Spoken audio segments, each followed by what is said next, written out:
सजीवों का दूसरा लक्षण है जनन, रिप्रोडक्शन। यानी जनन जीवों का एक विशिष्ट लक्षण है। जनन क्रिया द्वारा जीव अपने समान संतान उत्पन्न करते हैं। कोई भी निर्जीव वस्तु जनन नहीं करती। जनन के माध्यम से ही जीवों का अस्तित्व बना रहता है। जनन क्रिया छोटे जीवों में अलग प्रकार से होती है और जो बड़े जीव होते हैं, बहुकोषीय जीव होते हैं, उनमें अलग होती है। अलग अलग विधि है जनन की, जिसको हम आगे चल करके पढ़ेंगे।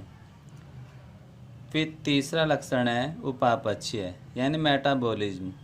सभी जीव, चाहे वे बहुकोषीय हों या एक कोषीय, हजारों उपापचय क्रियाएं साथ साथ चलती रहती हैं। जो हमारे शरीर में होने वाली सभी रासायनिक क्रियाएं उपापचय क्रियाएं कहलाती हैं। चौथा लक्षण है संवेदनशीलता तथा अनुकूलनशीलता।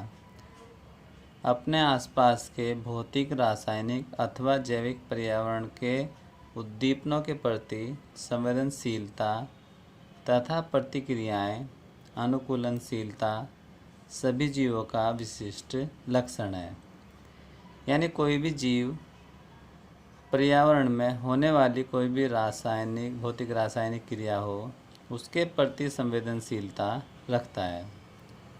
पांचवा लक्षण है जीवन चक्र यानी लाइफ साइकिल। सभी जीवों की एक निश्चित आयु होती। जीवों का जन्म होता है, विकसित होते हैं, प्रजनन करते हैं, कुछ समय पश्चात वो वृद्धावस्था को प्राप्त करते हैं और अंत में उनकी मृत्यु हो जाती है। अतः जीवों में क्रमबद्ध रूप से विविध क्रियाएं होती हैं, जिन्हें सम्मिलित रूप से जीवन चक्र कहते हैं। छठा लक्षण है जीव द्रव्य यानी प्रोटोप्लाज्म। तो जीवधारियों में वास्तविक जीव द्रव्य जीवित पदार्थ होता है। यही जीवधारियों की भौतिक आधारशिला है। जीवधारियों में सभी जैविक क्रियाएं होती है। हक्सले एक वैज्ञानिक हुए जिन्होंने कहा था कि जीव द्रव्य ही जीवन का भौतिक आधार है यानी बेस है। सातवां लक्षण है कोशिका संरचना यानी सभी जीवों की संरचना एक जैसी होती है। जो जिस जाति के जीव होते हैं सभी समान होते हैं। ये सब उनकी कोशिका संरचना के द्वारा संभव होता है।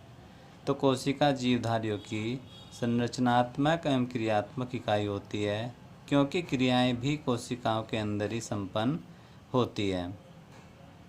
आठवां लक्षण है गति, मूवमेंट यानी जंतु भोजन या अनुकूल वातावरण की खोज में एक स्थान से दूसरे स्थान को गमन करते हैं।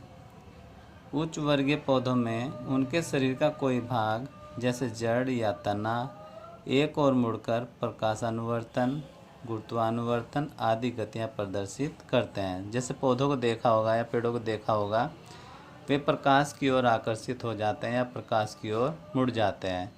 ऐसे ही जड़ें हमेशा प्रकाश के विपरीत नीचे की ओर गति करती हैं। आज बस आप इतना ही करेंगे।